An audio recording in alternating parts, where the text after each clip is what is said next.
WhatsApp guys, आज हम देखने वाले हैं कैन बीजेपी लूज इन 2024। क्या बीजेपी हार सकती है? आपको क्या लगता है दोस्तों, ये आप बताना। बाकी शाम शर्मा शो चैनल पर भाई का क्या कहना है सेक्युलर प्रणाम के साथ देखते हैं पूरी वीडियो। तो चैनल बने तो प्लीज सब्सक्राइब, वीडियो कर दे लाइक। 1 2 3 गो। लेकिन आप देखिए कि अगर इंडिया अलायंस जीतती है तो भारत में एक ऐसी सरकार आएगी जो राम मंदिर के बनने के खिलाफ खुद कोर्ट में केस लड़ रही थी। इसलिए मोदी जी अपने हाल के कुछ स्पीचेस में काफी अग्रेसिव भी हुए हैं। बीजेपी की गवर्नमेंट भी काफी फ्री की चीजें ऑफर करती रहती है, तो इसमें कांग्रेस कुछ नया या डिफरेंट ऑफर नहीं कर रही है बीजेपी से। इससे इतने भारी लेवल का ब्रेन ड्रेन हो रहा है। जिसके पास भी जरा सी भी रिसोर्सेस है, जरा से भी अपॉर्चुनिटी है, वो तुरंत बिहार छोड़ के भाग रहा है और या तो इंडिया के दूसरे शहरों में जाके नौकरी कर रहा है या इंडिया के बाहर जाके नौकरी कर रहा है। दूसरी तरफ कुछ लोग ये भी सजेस्ट कर रहे हैं कि ग्राउंड लेवल पे कुछ बीजेपी वर्कर्स हैं कुछ सीट्स पे जो थोड़े नाखुश हैं पार्टी से, क्योंकि पिछले कुछ महीनों में बहुत सारे ऐसे लीडर्स हैं जो दूसरी पार्टी छोड़ के बीजेपी आए हैं और उनको बीजेपी ऐसी सीट्स दे रही है जो कुछ बीजेपी वर्कर्स के हिसाब से बीजेपी के लीडर्स को मिलनी चाहिए थी। वक्फ बोर्ड की प्रॉपर्टीज पर अप्लाई होगा जो आर्मी और रेलवेज के बाद 3rd लार्जेस्ट लैंड ओनर है। अरे ये तो आउट ऑफ सिलेबस सवाल हो गया। क्या ये चर्च के ऊपर अप्लाई होगा जो देश की सबसे बड़ी प्रॉपर्टी ओनर्स में से एक है? ये तो एक्स्ट्रा आउट ऑफ सिलेबस हो गया। जब देश विरोधी ताकतों को भारत सरकार ओपनली सम्मानित किया करेगी। इंडिया अलायंस की गवर्नमेंट बनते ही शायद भारत वापस नेहरूवियन एरा के कंफ्यूज्ड और अपीजमेंट की फॉरेन पॉलिसी अपना लेगा शायद। आज हम एक ऐसे सिनेरियो की बात करेंगे जो उतना ही इम्पॉसिबल लगता है जितना रिसेंटली रिलीज बड़े मियां छोटे मियां फिल्म को ऑस्कर्स के लिए नॉमिनेट होना, सलमान खान की शादी होना या उनका गाड़ी पर ब्रेक लगाना सीखना। वो सिचुएशन है कि क्या ओवर कॉन्फिडेंस में आकर बीजेपी 2024 का इलेक्शन हार सकती है और राहुल गांधी देश के नए प्रधानमंत्री बन सकते हैं। दूसरे चरण का मतदान भी अब संपन्न हो चुका है और दूसरे चरण में पहले चरण से भी ज्यादा बीजेपी की हालत खराब है। भारतीय जनता पार्टी के नेताओं को भी अब लगने लगा है कि इस बार उनकी लहर नहीं है। इस बार तो चुनाव उनके हाथ से निकल चुका है। कई लोगों ने फेज 1 और फेज 2 के लो वोटर टर्नआउट के नंबर्स देखे हैं और इसी बात का दावा किया है कि भाई मोदी जी तो हार रहे हैं। सचमुच में? तो आज की वीडियो में आइए दो चीजों को देखते हैं। पहला कि क्या लोअर वोटिंग नंबर्स का ये मतलब हुआ कि बीजेपी डेफिनेटली हार रही है, और दूसरा कि क्या बीजेपी एक्चुअली इस इलेक्शंस में ओवर कॉन्फिडेंस में है और उस ओवर कॉन्फिडेंस की वजह से क्या वो हार सकते हैं। क्योंकि अगर वो हार गए तो ऑब्वियसली ये बंदा हमें ग्लोबल लेवल पर रिप्रेजेंट करेगा। अब मैं आपको थोड़ा सा देश की जो आर्थिक स्थिति है उसके बारे में बताना चाहता हूं। देश की आबादी 140 करोड़ रुपए। क्या बोला तूने? लेकिन इसके अलावा इंडिया पर क्या बड़े इंपैक्ट्स हो सकते हैं, आइए आज की वीडियो में जानते हैं। हेलो और शाम शर्मा शो के इस एपिसोड में आपका बहुत बहुत स्वागत है। मैं हूं सेक्युलरिज्म का सीईओ शाम शर्मा और आप सबको एक सेक्युलर प्रणाम। देखिए, लोअर वोटिंग नंबर्स की जो बात हो रही है फेज 1 और फेज 2 के इलेक्शंस में, आप देख सकते हैं कि कई स्टेट्स में, कई एरियाज में जहां 2019 में जो नंबर्स थे उससे अराउंड 3 से 5% के बीच में गिरावट आया है वोटिंग के नंबर्स में। लेकिन देखिए, लो वोटिंग नंबर्स का डबल मीनिंग हो सकता है। जैसे कि ये कहना कि मैं लेना चाहता हूं, हो सकता है कि आप कह रहे हो कि मैं किताब लेना चाहता हूं या आटा लेना चाहता हूं, या फिर समझ रहे हो ना? और देखिए, ऐसा कोई फिक्स पैटर्न नहीं है कि सिर्फ जहां पर बीजेपी स्ट्रांग है वहीं पर लो वोटिंग हो रही है। अगर पॉलिटिकल एनालिस्ट और सिफोलॉजिस्ट प्रदीप भंडारी की माने तो एक रीजन ये हो सकता है कि ऑपोजिशन के वोटर्स जो हैं वो 2014 और 2019 के बाद काफी मॉरली डिसअपॉइंट हो चुके हैं और उनको लगता है कि 2024 में भी मोदी जी का जीतना निश्चित है, इसलिए वो वोट देने ही नहीं आ रहे हैं। Let me tell you a data point on that. In Gujarat elections 2017 and 2022, the voting percentage has dipped by 4 to 5 percentage points, and the BJP increased its seats in Gujarat from 99 to more than 155. So even a lower voting percentage does not mean that always there is a loss for the BJP or the incumbent. It also means that there is a possibility of a wave or a landslide, considering that people only know that this is the man who's coming back or this is the party who's coming back. So only those who intend to get it back come out to vote. The opposition or the opponent voter who has the intention to defeat the ruling party or the incumbent party does not generally come on the polling booth because they know that the sentiment or the mahal on the ground is that Narendra Modi in this case is coming back. BJP leaders का भी ऐसा ही मानना है। Opposition का alliance जो बनना था वो ठीक तरीके से अपोजिशन का अलायंस बन नहीं पाया। अपोजिशन को पहले वोट्स देते थे लोग, के अंदर भी हताशा और निराशा है। अब उन लोगों ने भी यह मान लिया है कि इस बार भी गवर्नमेंट यदि किसी की बनने जा रही है तो आज के प्राइम मिनिस्टर मोदी जी की लीडरशिप में ही गवर्नमेंट बनने जा रही है। तो एक तरफ तो लोग ऐसा सजेस्ट कर रहे हैं, दूसरी तरफ कुछ लोग ये भी सजेस्ट कर रहे हैं कि ग्राउंड लेवल पे कुछ बीजेपी वर्कर्स हैं कुछ सीट्स पे जो थोड़े नाखुश हैं पार्टी से, क्योंकि पिछले कुछ महीनों में बहुत सारे ऐसे लीडर्स हैं जो दूसरी पार्टी छोड़ के बीजेपी आए हैं और उनको बीजेपी ऐसी सीट्स दे रही है जो कुछ बीजेपी वर्कर्स के हिसाब से बीजेपी के लीडर्स को मिलनी चाहिए थी। लेकिन इन एनी केस अगर आपने पिछले 1-2 हफ्ते पर थोड़ा ध्यान दिया है तो आप देखिए कि हिंदी बेल्ट में जल्द ही वोटिंग शुरू होने वाली है, जहां पर बीजेपी डायरेक्टली कांग्रेस से हेड टू हेड जाने वाली है। इसलिए मोदी जी अपने हाल के कुछ स्पीचेस में काफी अग्रेसिव भी हुए हैं। कास्ट सेंसस की, वेल्थ रिडिस्ट्रीब्यूशन की, माइनॉरिटी अपीजमेंट के मुद्दों को काफी जोरों शोरों से न सिर्फ प्राइम मिनिस्टर मोदी बल्कि बड़े बड़े बीजेपी लीडर्स रैलीज में उठा रहे हैं। तो हो सकता है कि हिंदी हार्टलैंड में जहां पर 180 सीटें हैं कंटेस्ट करने के लिए, वहां पर बीजेपी अब इलेक्शन का नैरेटिव सेट कर रही है और अपने वोटर बेस को भी गर्म कर रही है। लेकिन हमें दूसरे सिनेरियो को भी देखना चाहिए कि क्या होता है कि अगर ओवर कॉन्फिडेंस में आकर बीजेपी वोटर्स वोट करने नहीं गए, बीजेपी वर्कर्स ने मान लीजिए उतनी मेहनत नहीं की, बीजेपी ने उतने सीरियस तरीके से कैंपेन नहीं किया और इंडिया अलायंस अगर जीत जाती है तो उससे देश पर क्या इंपैक्ट हो सकता है। सबसे पहले बात करते हैं सोशल इंपैक्ट की। देखिए पिछले कई सालों में जो हमारे देश की एक सबसे बड़ी कल्चरल अचीवमेंट रही है वो है राम मंदिर को 500 साल के बाद दोबारा बनवाना। लेकिन आप देखिए कि अगर इंडिया अलायंस जीतती है तो भारत में एक ऐसी सरकार आएगी जो राम मंदिर के बनने के खिलाफ खुद कोर्ट में केस लड़ रही थी, जिन्होंने 2007 में सुप्रीम कोर्ट में एक एफिडेविट फाइल किया था जिसने कहा था कि राम भगवान तो काल्पनिक है, असली है ही नहीं, राम भगवान का कोई हिस्टोरिकल एविडेंस नहीं है, इसलिए राम मंदिर भी नहीं बनना चाहिए। जिनके टॉप लीडर्स कहा करते थे कि अच्छे हिंदू कभी भी राम मंदिर को बनवाने को सपोर्ट नहीं करेंगे। जो इंडिया अलायंस राम मंदिर की प्राण प्रतिष्ठा में भी नहीं गया था, जो राम मंदिर को इतना अपोज करते हैं, क्या वो पावर में आने के बाद वहां पर दोबारा बाबरी मस्जिद बनवाने का प्रॉमिस करेंगे? और अगर राम मंदिर को इतना अपोज कर रहे हैं तो काशी मथुरा को तो थैनोस की तरह बेसिकली स्नैप कर दिया जाएगा। दूसरी बात इन्होंने अपने मैनिफेस्टो में की है कि पूरे देश का एक एक्सरे करवाया जाएगा, यानी एक डिटेल्ड कास्ट सर्वे करवाया जाएगा और लोगों को आबादी के हिसाब से हक दिए जाएंगे। उन्होंने ये भी कहा है कि देखा जाएगा कि भाई देश में किसके पास कितना पैसा है और अगर कांग्रेस को लगता है कि इस इंसान के पास ज्यादा पैसा है तो इसका पैसा लेके दूसरों को बांट दिया जाएगा। अब देखिए सुनने में तो अच्छा लगता है, कुछ समझ नहीं आया लेकिन अच्छा लगा। लेकिन हकीकत में अगर ये पॉलिसीज इंप्लीमेंट होंगी तो देश वैसे ही चूर चूर हो जाएगा जैसे हर साल आरसीबी फैंस के सपने होते हैं। करो हाथ जोड़ के मैं देखिए फंडामेंटली कास्ट सर्वे में कोई इशू नहीं है। सभी पॉलिटिकल पार्टी जो अपने इलेक्शंस के बारे में सीरियस हैं वो इंटरनल कास्ट सर्वेस करती ही हैं कि स्टेट में कितने कास्ट के कितने लोग हैं, ताकि इलेक्शंस के लिए प्रॉपर स्ट्रेटेजी बनाई जा सके या फिर वेलफेयर स्कीम्स को और बेहतर तरीके से टारगेट करके दिया जा सके। प्रॉब्लम है इस चीज से, ये मत सोचिए कि हम आप पे दबाव नहीं डालेंगे, हम विपक्ष में जरूर हैं मगर पहले पूरा का पूरा दबाव हम आप पे डालेंगे। ओबीसी सेंसस को रिलीज कराएंगे, 50% के कैप को हटवाएंगे और दलित और आदिवासियों को जितनी उनकी आबादी है उतना रिजर्वेशन दिलवाएंगे। और ये प्रॉब्लम इसलिए है क्योंकि यही पॉलिसी दूसरे देशों में भी ट्राई की जा चुकी है और बहुत स्पेक्टेकुलर तरीके से फेल हुई है। मैं आपको एक देश का एग्जांपल देता हूं, लेबनान एक बहुत ही डाइवर्स कंट्री थी जहां कई रिलीजन्स और एथनिसिटी वाले लोग साथ में रहते थे। ये बहुत ही खूबसूरत और डेवलप्ड कंट्री थी। इनफैक्ट इसके कैपिटल बेरूट को Paris of the middle east कहा जाता था। लेकिन एक समय पर गवर्नमेंट ने डिसीजन किया कि अलग अलग रिलीजियस और एथनिसिटीज के बीच में बैलेंस और स्टेबिलिटी मेंटेन करने के लिए एक पॉलिसी डेवलप करनी चाहिए जिसका नाम था कन्फेशनलिज्म, यानी हर कम्युनिटी को उनके पॉपुलेशन के बेसिस पर अधिकार और बेनिफिट्स दिए जाएंगे। इसीलिए अगर आपके देश का प्रेसिडेंट क्रिश्चियन है तो प्राइम मिनिस्टर सुन्नी मुस्लिम ही होगा और स्पीकर ऑफ द हाउस शिया मुस्लिम ही होगा। पार्लियामेंट में हर एक डिसीजन इसी कोटा के हिसाब से लिया जाएगा। मैरिज, इनहेरिटेंस, हर एक कानून में पॉपुलेशन के हिसाब से बेनिफिट्स या कोटास दिए जाएंगे। और अल्टीमेटली इसका रिजल्ट ये हुआ कि लेबनान में पूरी तरह से पॉलिटिकल और इकोनॉमिक पैरालिसिस आ गया। देश में कोई भी पॉलिसी ही नहीं पास हो पाती थी क्योंकि कोई ना कोई कम्युनिटी वीटो कर देती थी कि भाई ये हमारी कम्युनिटी के लिए बेनिफिशियल नहीं है। इसकी एक और बड़ी प्रॉब्लम ये हुई कि ज्यादा कोटा और ज्यादा बेनिफिट्स पाने के लिए लेबनान में पॉपुलेशन वॉरफेयर शुरू हो गई। लेबनान के सुन्नी मुस्लिम्स पैलेस्टाइन के सुन्नी मुस्लिम्स को अपने देश में इलीगली बसाने लगे ताकि उनकी पॉपुलेशन बढ़े और उनको ज्यादा बेनिफिट्स मिले। इसी तरह से लेबनान के कुछ क्रिश्चियंस भी पैलेस्टीनियन क्रिश्चियंस को अपने देश में बसाने लगे और इवेंचुअली ये पॉपुलेशन वॉरफेयर एक्चुअल वॉरफेयर में तब्दील हो गया, क्योंकि लेबनान में 1975 और 1990 के बीच ऑलमोस्ट 20 साल तक एक सिविल वॉर चली, जिस वजह से बेसिकली आज लेबनान की हालत खस्ता है। जिस देश को यूरोप से कंपेयर किया जाता था, आज उस देश को पाकिस्तान से कंपेयर किया जा रहा है।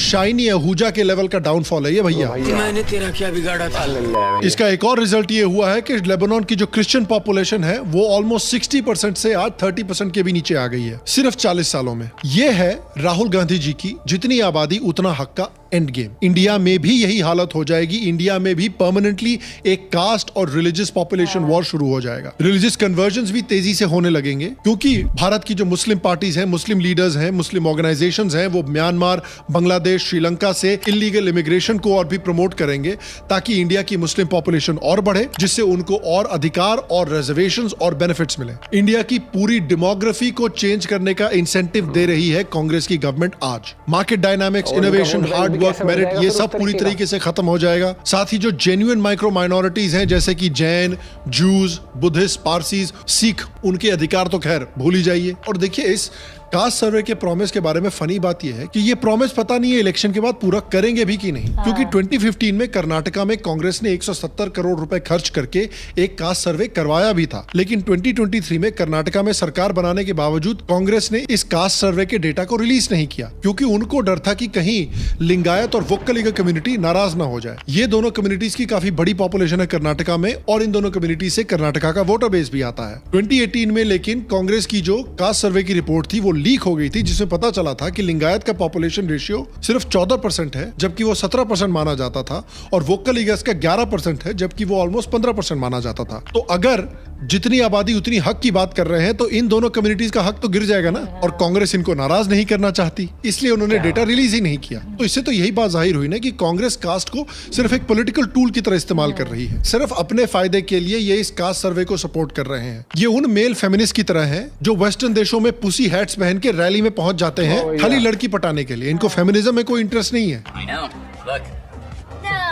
Okay, well, Dave, on behalf of all women, we thank you so much for your support. Maybe want to hang out sometime? You mean like a date? Congress ने इसके बाद वेल्थ डिस्ट्रीब्यूशन का भी एक बड़ा प्रॉमिस किया है अपने मैनिफेस्टो में। ये पता लगाएंगे कि हिंदुस्तान का धन किसके हाथों में है, कौन से वर्ग के हाथ में है, और इस ऐतिहासिक कदम के बाद हम क्रांतिकारी काम शुरू करेंगे। और ये भी कोई नया कॉन्सेप्ट नहीं है। देखिए, ये काफी पुराना कम्युनिस्ट कॉन्सेप्ट है कि अमीरों से पैसा लो और गरीबों में बांट दो, लेकिन इंटरनेशनल मॉनेटरी फंड ने भी इस पॉलिसी को एक डेंजरस पॉलिसी बताया है, क्योंकि जिन लोगों ने अपनी मेहनत से पैसा कमाया है, उनके पैसे अगर आप छीन के दूसरों को बांट दोगे तो उनका इंसेंटिव खत्म हो जाएगा कि भैया मेहनत क्यों करें, हम पैसा क्यों कमाएं। और जिनको आप पैसे दे रहे हो फ्री में बिना किसी कारण के, उनका भी इंसेंटिव खत्म हो जाएगा कि भाई हम पैसे कमाने के लिए मेहनत क्यों करें। According to economist David Wittenberg, societies में थोड़ी सी अगर इनकम इनइक्वालिटी हो तो उसमें कोई प्रॉब्लम नहीं है, प्रोवाइडेड कि जिनके पास कम पैसा है उनके पास फेयर तरीके से संसाधन हो कि वो मेहनत करके अपनी इनकम को इंक्रीज कर सकें। क्योंकि अगर हम सिर्फ इनइक्वालिटी को गलत बोलने लगेंगे, तब तो फिर मैं भी यूट्यूब के ओनर के घर के सामने जाके छाती पीटने लगूं कि देखिए कैरी मिनाटी, टेक्निकल गुरुजी और ध्रुव राठी के मेरे से ज्यादा सब्सक्राइबर क्यों हैं, प्लीज उनके सब्सक्राइबर आधे निकाल के मुझे दीजिए, बहुत इनइक्वालिटी हो रही है यूट्यूब पर। अरे भैया, इन लोगों ने मेहनत करके ये सब्सक्राइबर्स कमाए हैं, किस मुंह से आप उनके सब्सक्राइबर्स मांग लोगे। देखिए, इस तरह की पॉलिसीज को भी सोवियत यूनियन जैसे देशों में इस्तेमाल किया गया था, जब उन्होंने प्राइवेट प्रॉपर्टीज को नेशनलाइज कर दिया, इंडस्ट्रीज को स्टेट के कंट्रोल में ले आए, लेकिन बहुत ही जल्द देश में वाइड स्प्रेड इनएफिशिएंसीज हो गई, रिसोर्स शॉर्टेजेस हो गई, इकोनॉमिक स्टैग्नेशन हो गई, रीडिस्ट्रीब्यूशन की वजह से इनोवेशन बंद हो गई इकोनॉमी में। As a result consumer goods बहुत स्केर्स हो गए, स्टैंडर्ड ऑफ लिविंग जो है वो बहुत रैपिडली डिक्लाइन करने लगी, और 1991 में ये देश सोवियत यूनियन पूरी तरह से कोलैप्स होकर अलग अलग देशों में बट गया। एक और वेल्थ रिडिस्ट्रीब्यूशन का एग्जांपल है जिम्बाब्वे। जिम्बाब्वे में एक माइनॉरिटी व्हाइट पॉपुलेशन थी जिनके पास मेजॉरिटी जमीन पर कब्जा था। उसके बाद रॉबर्ट मुगाबे प्रेसिडेंट बन के आते हैं और उन्होंने कहा कि भाई रादर देन थोड़ी मेहनत करके हमारी जो ब्लैक पॉपुलेशन है उनकी स्किल डेवलपमेंट की जाए, उनकी एजुकेशन पर फोकस किया जाए, उनकी ट्रेनिंग पर फोकस किया जाए, ताकि उनके पास भी ये संसाधन आए कि वो भी अपनी इनकम्स को ग्रो कर सके। उन्होंने सीधे कहा कि भैया ये लो, गोरों की जमीन लेके सारे जिम्बाब्वे में बांट दो। लेकिन क्योंकि जिन लोगों को जमीन दी गई उनको स्किल डेवलपमेंट प्रोवाइड नहीं की गई, उनके पास वो टेक्निकल नॉलेज नहीं थी कि लार्ज स्केल एग्रीकल्चरल प्रोडक्शन कैसे किया जाता है, तो देश की पूरी एग्रीकल्चरल प्रोडक्टिविटी कोलैप्स कर गई। जिम्बाब्वे जो एक समय पर अफ्रीका का ब्रेड बोल माना जाता था, उसके पास खाना ही खत्म हो गया और आज जिम्बाब्वे की इकोनॉमी पूरी तरह से कोलैप्स कर चुकी है और इसे अफ्रीका का पाकिस्तान माना जाता है। वेल्थ रीडिस्ट्रीब्यूशन की सबसे बड़ी प्रॉब्लम यह है कि ये एक लेजी सोल्यूशन है। आप बस लोगों को पैसे दे दे रहे हैं, उनकी कोई भी स्किल डेवलपमेंट या उनको कोई ऐसे लॉन्ग टर्म स्किल्स नहीं प्रोवाइड किए जा रहे हैं या लॉन्ग टर्म रिसोर्सेज नहीं प्रोवाइड किए जा रहे हैं जिससे वो खुद अपने पैरों पर खड़े हो सके। लेकिन ये सब काम करने में मेहनत लगेगी ना, बेस्ट है दूसरे की कमाई छीन कर इनको बांट दो। और कांग्रेस ऑलरेडी बोल चुकी है कि भाई देश के रिसोर्सेज पर पहला हक किसका है। We will have to devise innovative plans to ensure that minorities, particularly the Muslim minority, are empowered to share equitably in the fruits of development.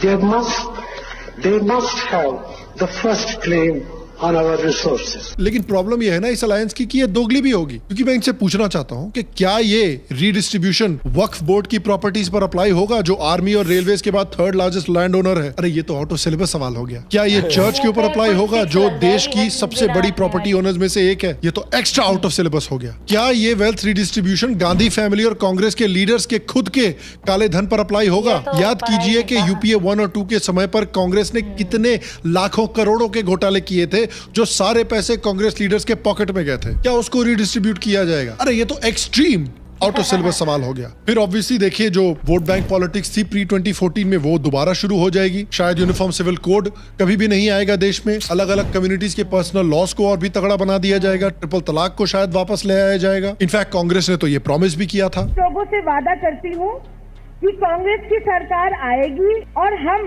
इस ट्रिपल तलाक कानून को खारिज करेंगे। वोट बैंक पॉलिटिक्स की वजह से शायद इलीगल इमिग्रेशन को और भी बढ़ावा दिया जाएगा ताकि एक तरह के वोट बैंक की पॉपुलेशन और बढ़े। एंटी हिंदू प्रोपेगेंडा दोबारा फिर से फैलने लगेगा देश में। याद कीजिए किस तरह से कांग्रेस से जुड़े हुए लीडर्स ने 26/11 के लिए आरएसएस को और हिंदुओं को ब्लेम करने की कोशिश की थी। लोग जहां इस रक्तपात के पीछे पाकिस्तान का हाथ बता रहे थे और वहीं भारत के अंदर कुछ ऐसे पत्रकार और नेता भी थे जो 26/11 के हमले में संघ की भूमिका का आरोप लगा रहे थे और इस तरह के आरोप लगाकर एक थ्योरी स्थापित किए जाने की कोशिश थी जिसमें पाकिस्तान को तो बचाया जा सके लेकिन 26/11 के रक्तपात का दोष आरएसएस पर मंडा जाए। और उस दौरान आरएसएस पर लगे आरोपों को सही साबित करने के लिए एक किताब लिखी जिसका नाम था 26/11 आरएसएस की साजिश।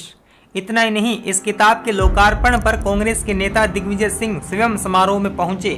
एक बार नहीं बल्कि 2 बार। वापस यही दौर आ जाएगा जब देश विरोधी ताकतों को भारत सरकार ओपनली सम्मानित किया करेगी। हिंदुत्व जो कास्ट और लैंग्वेज के बैरियर्स को तोड़कर सभी हिंदुओं को एकजुट कर रहा है, इस समय उसे कांग्रेस, सपा, आरजेडी, डीएमके जैसी पार्टीज की कास्ट पॉलिटिक्स दोबारा दबा देंगे। फिर देखते हैं डिप्लोमेटिक और नेशनल सिक्योरिटी पर क्या इंपैक्ट होगा। देखिए आज मोदी गवर्नमेंट के अंदर जो भारत है और भारत की जो फॉरेन पॉलिसी है वो बहुत ही प्रैग्मेटिक और बहुत ही श्रूड है। एक तरफ भारत यूएसए और ईयू का स्ट्रेटेजिक पार्टनर है, दूसरी तरफ रशिया से भी बहुत बढ़िया संबंध बनाए हुए हैं। एक तरफ इजराइल और इंडिया की मिलिट्री पार्टनरशिप और भी मजबूत हो रही है और दूसरी तरफ अरब मुस्लिम देशों के साथ भी स्ट्रॉन्ग कल्चरल और ट्रेड रिलेशनशिप डेवलप की जा रही है। एक तरफ इंडिया G7 में रेगुलरली इनवाइट किया जाता है, वहीं दूसरी तरफ वैक्सीन मैत्री और डिप्लोमेसी के साथ ग्लोबल साउथ यानी दुनिया की सभी डेवलपिंग कंट्रीज का डिफैक्टो लीडर भी बन गया है। India is investing in humanity. When India is successful, they give you the tools also to be successful. India itself, as a developing country, extends the hand of friendship to us is something that we are eternally grateful for. That India deserves to have a permanent seat on the United Nations Security Council. I must accentuate India as a legitimate partner, and in fact, a partner that has exported models of development that would show countries how to chart the true and real development of the various regions. It's rising rapidly. And nothing can stop India right now. But India is also taking us along.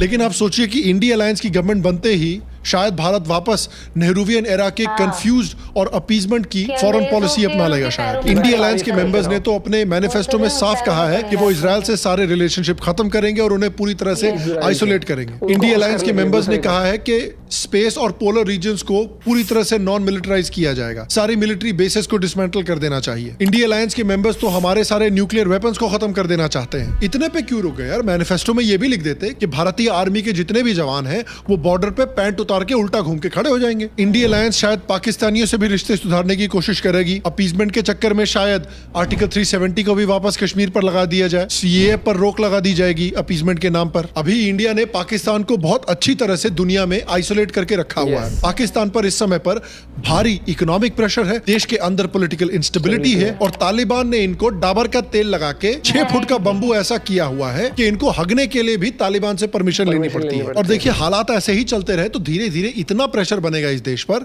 कि या तो इनको terrorism भूलना पड़ेगा और कश्मीर को छोड़ना पड़ेगा, या फिर इनके देश से 1-2 और बांग्लादेश निकल जाएंगे। लेकिन कांग्रेस की गवर्नमेंट अगर आ गई तो ऐसी पॉलिसीज आएंगी कि पाकिस्तान के ऊपर से वो प्रेशर शायद खत्म हो जाएगा, इनका आइसोलेशन खत्म हो जाएगा और ये इंडिया पर जिस तरह से प्री 2014 में अटैक करते थे वैसे आतंकी अटैक्स भी शुरू कर देंगे। इकोनॉमिक इंपैक्ट भी अगर आप देखें तो राहुल गांधी जी ने कहा है कि भाई हम भारत के हर एक परिवार के हर एक मेंबर के बैंक अकाउंट में खटाखट पैसे डालना शुरू कर देंगे।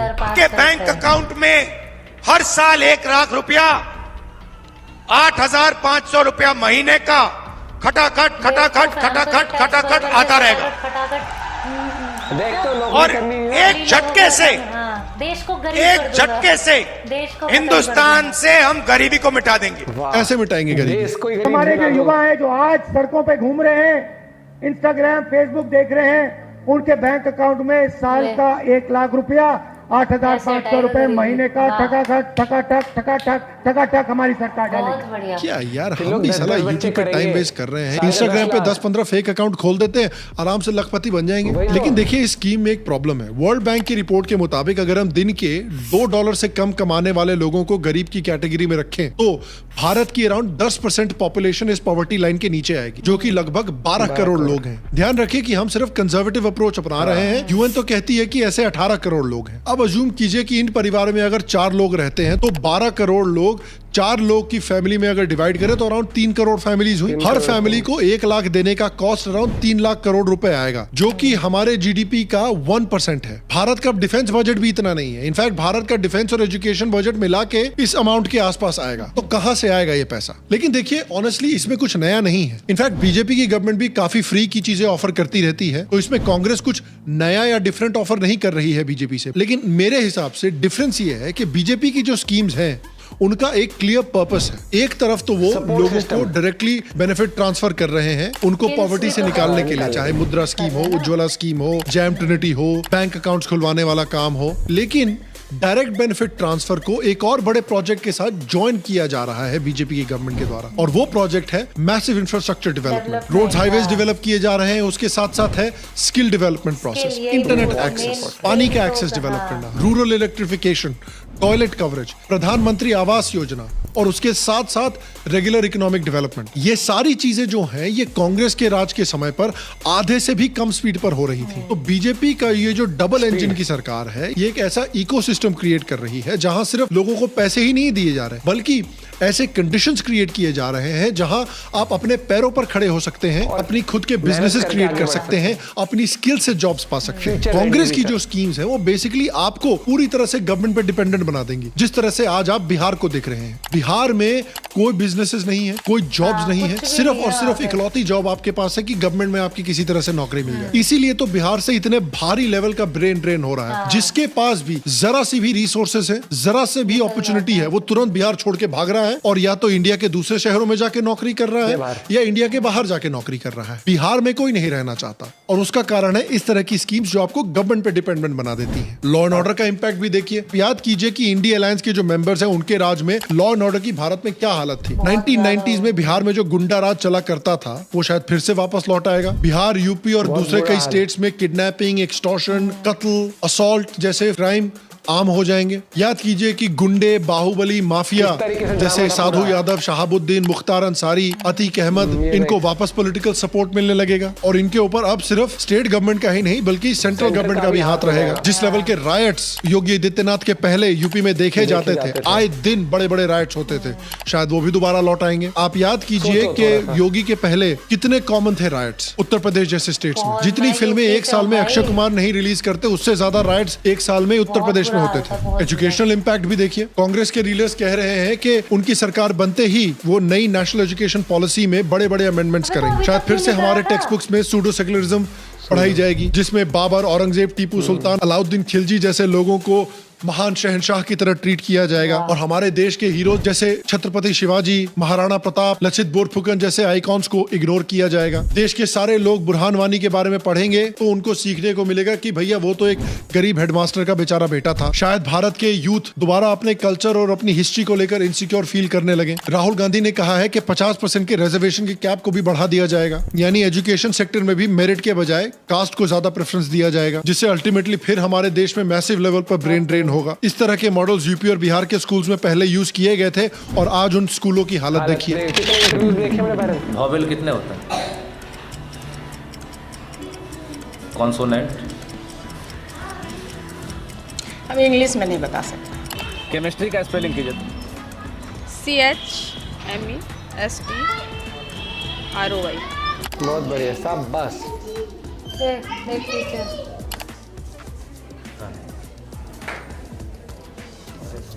लिखिए, आराम से लिखिए, कोई दिक्कत नहीं है सर। अभी सर लिख रहे हैं फरवरी जी। आप भी भूल गए क्या सर? जी भूल ही गए, लिख दे रहे हैं। हाँ लिख दीजिए, कोई दिक्कत नहीं है। तीसरा ट्राई हो रहा है, सही लिखा हुआ है? FEBRUARY। आप बताइए सर, अभी आप ही जब फरवरी नहीं लिख पा रहे हैं, नर्वस हो गए हम। सर नर्वस काहे हो रहे हैं? हम क्या आपको बंदूक लेके दिखा रहे हैं? नहीं। टू बी फेयर, बीजेपी ने भी एजुकेशनल स्फीयर में कुछ बड़े झंडे नहीं गाड़े हैं यार। जो भद्दे हिस्टोरियंस की किताबें हम पहले भी पढ़ रहे थे, मोस्टली वही किताबें हम आज भी पढ़ रहे हैं। 10 साल में लेट्स बी ऑनेस्ट बहुत ज्यादा चेंजेस नहीं आए हैं, तो आप बहुत ज्यादा कंप्लेन भी नहीं कर सकते अनफॉर्चुनेटली। दूसरा देखते हैं कि पॉप कल्चर और लिटरेचर पर कैसा इफेक्ट पड़ेगा। आज आप देख सकते हैं कि पिछले 10 सालों में एक प्रो इंडिया फिल्मों की बूम हुई है। फिल्में जैसे उरी, तान्हाजी, कश्मीर फाइल्स, केरला फाइल्स, वीर सावरकर और आने वाली रजाकर फिल्में बन रही हैं फाइनली, जो ऑनेस्टली 10 साल पहले इम्पॉसिबल मानी जाती थी ऐसी फिल्में, क्योंकि कश्मीरी हिंदुओं को तो भारत में ऐसे इग्नोर किया जाता था जैसे सलमान भाई अपनी गाड़ी में ब्रेक्स को इग्नोर करते हैं। लेजी हो गई है राइटिंग आजकल। 2 बार एक ही जोक डाल दिया तुमने। भारी मिस्टेक हो गया सर, भारी मिस्टेक, एकदम ब्लंडर हो गया। वरना हिंदी फिल्म इंडस्ट्री के क्या हालात थे वो तो आप सब जानते ही हैं। अगर स्कॉलरशिप और लिटरेचर को भी देखें तो इंडिपेंडेंस से लेकर एटलीस्ट 2014 तक कांग्रेस की पॉलिसीज की वजह से एकेडेमिया पर पूरा लेफ्टिस्ट और मार्क्सिस्ट हिस्टोरियंस का कंट्रोल था। हमारी सारी historical research Romila Thapar, Irfan Habib, RS. Sharma, Satish Chandra जैसे लेफ्टिस्ट हिस्टोरियंस की गिरफ्त में थी। 2014 के बाद बीजेपी की वजह से और सोशल मीडिया की वजह से एक ऐसा माहौल क्रिएट हुआ कि एक नया जनरेशन आया है एकेडमिक्स का, जो भारत की असली हिस्ट्री दुनिया के सामने रख रहा है। एकेडमिक्स जैसे जयसाई दीपक, आनंद रंगनाथन, विक्रम संपत, संजीव सान्याल, अमी गणात्रा, ये लोग न सिर्फ इंडियन हिस्ट्री को लेफ्टिस्ट के चंगुल से छुड़ा रहे हैं, बल्कि इनकी किताबें लेफ्टिस्ट की किताबों को हजारों की संख्या से आउटसेल भी कर रही हैं। ये मोमेंटम जो एकेडेमिया में आया है वो भी कांग्रेस के जीतने के बाद शायद रुक जाएगा और इंडियन हिस्टोरिकल रिसर्च वापस लेफ्टिस्टों की शिकंजे में चली जाएगी। तो ये है इम्पैक्ट जो इंडिया अलायंस के जीतने से शायद भारत पर दोबारा आ सकता है। जैसा कि मैंने पहले भी कहा है कि लो वोटर टर्नआउट के देखिए ऑनेस्टली 2 मीनिंग्स हो सकते हैं। ये भी हो सकता है कि ऑपोजिशन के वोटर काफी पूरी तरह से डिमोरलाइज हो चुके हो, वोट करने ही ना आ रहे हो। असलियत यह है कि पोल्स को इस तरह से प्रेडिक्ट करना मेरी कैपेसिटी के बाहर है, ये मेरी एक्सपर्टीज नहीं है।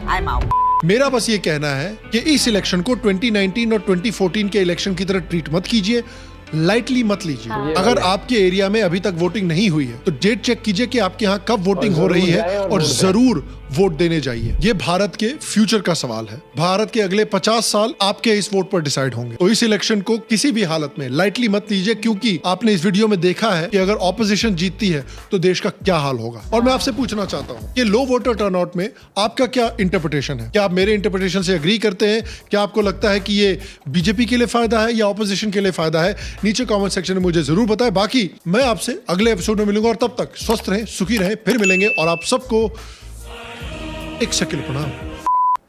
सिंपल सी बात अगर हम एनालाइज करें तो जब वोटर टर्नआउट थोड़ा सा कम होता है तो वो ये कंफ्यूजिंग तो रहता है कि क्या लोगों को ये लगता है कि फिर से भैया वही आएगी, तो मान लो जो बीजेपी को वोट देने वाले वही काफी लोग ना जा रहे हो। एक छोटा सा वो देखना, या फिर ऐसा भी हो सकता है में देखना कई बार क्या, अरे ये तो टीम ऐसी है, ऐसी हरा देंगे, ऐसी कई बार ना प्रिडिक्ट करके बैठ जाते हो कि अरे ये तो बहुत ही, फॉर एग्जांपल आरसीबी और हैदराबाद का जो मैच था ना, तो क्या ही देखेंगे, एसआरएच जीत रही है, एसआरएच, वो आरसीबी जीत गई जिसे कोई भी नहीं हरा पा रहा था। समझ रहे हैं? तो अगर ऐसे बैठे हो, अरे कोई नहीं, हम हमारे वोट से क्या ही फर्क पड़ रहा है, मोदी सबकी ही सोच ऐसी हो जाएगी। तो अगर ऐसे ही, और पता है फिर क्या होगा, अगर 5 वोट से भी कोई पार्टी हारती है जीतती है, हर एक सीट पे एक मार्जिन ही हो जाता ना, एक वोट मैटर करता है। और भाई वोट डालने जरूर जाओ। और क्योंकि कल उसमें मैंने मोदी उनके स्टेटस पे एक रील देखी थी, मुझे वो हैशटैग याद नहीं आ रहा, लेकिन उसका सीधा सीधा मतलब ये था कि आप किसी सिंगर को जिताने के लिए वोट करते हो, सिंगर जीत रहे हो, उससे आपकी लाइफ पे कुछ इम्पैक्ट नहीं पड़ रहा। वो सारे सेलिब्रिटीज आए हुए थे जिसके अंदर, हाँ, और कौन मतलब किस तरह का गाना, उस चीज के लिए भी वोट कर। अगर कोई इन्फ्लुएंसर इंस्टा पे ये लगा देता है ना कि मैं ये आउटफिट पहनूं, ये आउटफिट पहनूं, तो लोग उस पे भी वोट करते हैं, ठीक है, जिससे कि आपकी लाइफ पे उस पे कोई फर्क भी नहीं पड़ रहा कौन सिंगर जीत रहा है। जो वोट है ना, इससे 5 साल के लिए फर्क पड़ेगा। तो बस थोड़ा सा कष्ट लगेगा आपको वोट डालने जाने के लिए, तो वो कष्ट कुछ भी नहीं है यार। लोग तो वड़ा पाव खाने के लिए पता नहीं कहाँ से उस वड़ा पाव गर्ल के पास चले जाते हैं। यहाँ पर तो वोट डालना है, आपके एरिया में आसपास होगा तो जरूर वोट डाले, क्योंकि देश का सवाल है। और हम ये नहीं बोल रहे, मेरे से पूछोगे ना, मैं भैया, एक होती है मिली जुली सरकार, एक होती है बिल्कुल ही मिली जुली सरकार, तो वो प्रॉपर मिली जुली सरकार के मैं फेवर में नहीं हूं। कभी कभार ऐसा होता है कि मान लो 4 सीट कम पड़ रही है तो किसी से कोalition गवर्नमेंट बना ली, वो अलग है। यहाँ पर सारे ही पार्टी इतनी जिनके विचार भी नहीं मिलते आपस में, सारी मिली हुई है। तो मुझे पैसे डाल के, ठीक है, 5-6 उसने ना 5-6 दोस्तों ने एक कार खरीद ली, ठीक है, अब एक को अगर वहां जाना है ना, यार मैं क्यों जाऊं, मैंने भी तो पैसे नहीं, मैंने भी तो पैसे दिए हैं, मैं तो आज यहाँ लेके जाऊंगा। एक कह रहा है इसमें ये एलॉय व्हील लगवा लो, क्यों, मैं क्यों लगवा लूं, मैं तो ऐसे लगाऊं, मैं तो पैसे वो कर नहीं सकते, तो फिर वो कार जो है ना वो वहीं खड़ी हुई सड़ती रहेगी। गवर्नमेंट भाई सच में मैं ये कहूंगा कि देश तरक्की कर रहा है बहुत बड़ी तरीके से, और हमें उस पर फोकस करना चाहिए। नो डाउट गवर्नमेंट कोई भी बिल्कुल ही 10 में से 10 नहीं होती है, कमियां खामियां सब में होती है, लेकिन क्या आपके देश के लिए बेहतर है? क्या ऐसी पॉलिसीज कौन सी गवर्नमेंट ज्यादा ला सकती है कि जिससे देश का इंप्रूवमेंट ओवरऑल हो सकता है, ना कि सिर्फ लोगों को खुश करने के लिए। इंटरनेशनल लेवल पे जब देश का नाम होता है ना, तो इंडिया का, भारत का नाम होता है, ना कि किसी एक कम्युनिटी का हम कह देते हैं कि नहीं ये हो गया, ये हो गया। जब हमारा प्राइम मिनिस्टर जब मुंह तोड़ जवाब किसी को देता है, फॉरेन मिनिस्टर जैसे एस जयशंकर सर है, जब किसी को मुंह तोड़ जवाब देते हैं ना, तो वो इंटरनेशनल लेवल पे इंडिया की शान बढ़ रही है वहां पर। ये नहीं कह रहे कि मैं तो बीजेपी का हूं, मैं हिंदुओं की तरफ से बोल रहा हूँ, मुस्लिमों की तरफ से बोल रहा हूँ, या भारत रिप्रेजेंट कर रहे हैं। और अपीजमेंट, किसी की तारीफ, वहां पर ऐसे लल्लो पच्चो नहीं करते वो किसी, अरे अमेरिका, अरे अमेरिका से तरीके से बात है, जो इतने साल से कर रहे थे, अमेरिका सैंक्शन लगाने की धमकी देता है, तो वो मुंह पे कहते हैं सुनो मेरी बात, सीधी बात, नो बकवास, जो हमारे देश के लिए अच्छा होगा हम सबसे पहले वो करेंगे। आप अपना पॉइंट ऑफ व्यू शेयर कर सकते हैं। एपिसोड था बहुत बढ़िया, मिलते हैं एक साथ, बाय बाय, टेक केयर।